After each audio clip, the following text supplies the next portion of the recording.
To make a buttonhole, it's going to be really helpful to look here on this stitch chart. We're going to start out sewing with a woven. And so these are the settings that you want to use. This is what your stitch is going to look like, and this is what you're going to select on your selector dial. Now here are the buttonhole markings, the 4-step buttonhole that you do. So for the first step, going forward, you have step 1 right there. 2 is a bar tack right here. 3, you're going back to the beginning, and 4 is another bar tack. The stitch chart says we need to use the foot C. That is for making buttonholes, and if you look on the bottom of it, you can see where the 2 halves of the buttonholes would form and where they would flow right through on the bottom of the foot. Take 4 corners, pull it straight forward like that to pull it off. Take your other foot that you want to put on, and you're going to put that bar right into those little jaws there, like that. Push straight back, and it's right on.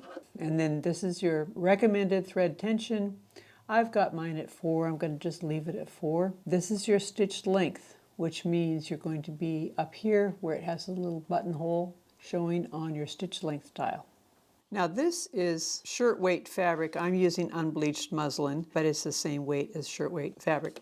When you sew a buttonhole, you want to have some sort of interfacing in between the layers. Either that, or you can cut your front placket of your shirt so you have extra fabric and you can fold it twice like this. That makes it so that you don't need interfacing on that front placket, and it also seals that raw edge. We're going to do it this way for this buttonhole. So to mark the buttonhole, use a disappearing pen. We're going to mark the center line. Now this is what the buttonhole is going to form on either side of. And then you want to have the end mark there, and take your button and decide where you want the other end to be. Now you need to make the buttonhole long enough because the button itself has some thickness to it. Now this is just our sample. We're doing this so that we can make sure we have the right length of buttonhole. So what I'm going to do with my measuring gauge is make sure I have recorded how long that is. Because if that's correct, then I'm going to make my next one the same length. That's what's on my measuring gauge. Also, I'm making my marks small enough so that the thread will cover up those marks. Now remember, we're going to be starting our buttonhole from this end. So we need to line this up with our presser foot. The long line is going to line up with the right-hand toe like that, and the short line in back is just about at the beginning of the hole here. The way to tell that is take your hand wheel, lower your needle, and it should hit that line. I can tell I'm a little bit too far back. I want it to go right into that line. So the line that I'm looking at is equivalent to this line right here, but it's the one in back. So I want my needle to go right into that line. It does not need to be in the center. In fact, it won't be in the center because it's going to be doing a zigzag on the right side of the buttonhole. So we're ready to get started, but also keep in mind that you need to make sure that this side is parallel with the edge of your foot, or also parallel with the lines that are on your needle plate. It's important because if you have it, even if you have this right where it needs to be, if you're like this, your buttonhole is going to be cockeyed. So you need to make sure that that is parallel before you start stitching. Now, go slow as you go, and as I'm coming to the end, I'm going to stop right about here and then just take the last few stitches by turning the hand wheel.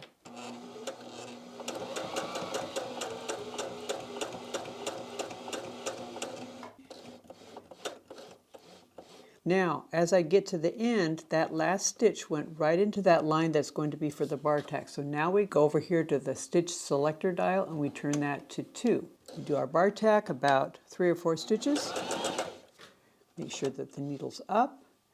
Turn the selector to 3, and now it's going to stitch backwards.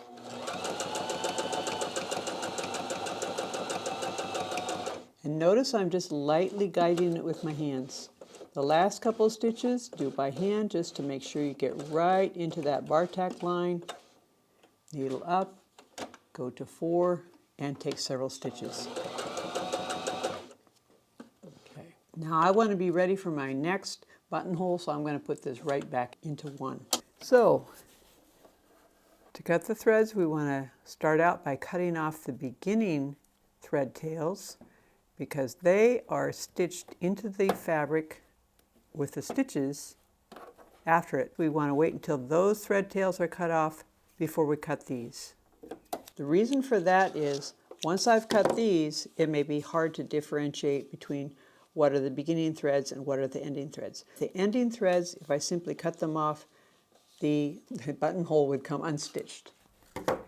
Now these can be pulled to the back and tied off. But before we do that, let's check the length of this buttonhole to make sure it's the right length because we are sewing a sample buttonhole.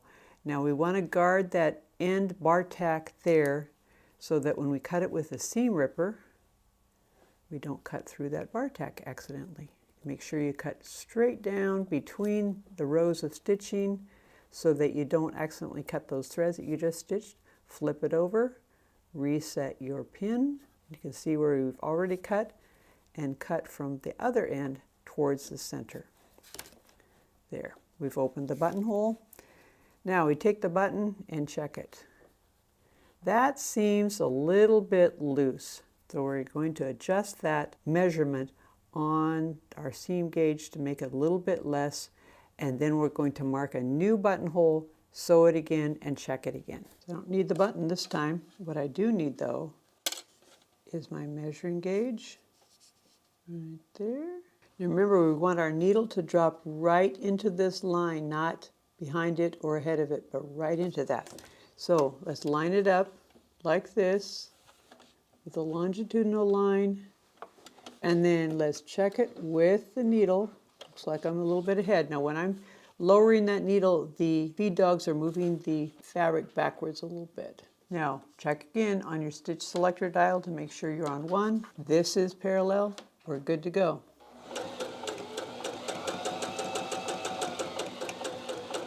Remember, at the end, hand walk it so that you get right into that bar tack line at the end. Needle up, go to 2, 3 or 4 stitches. Needle's out of the fabric, so I can change that to 3. Just go backwards.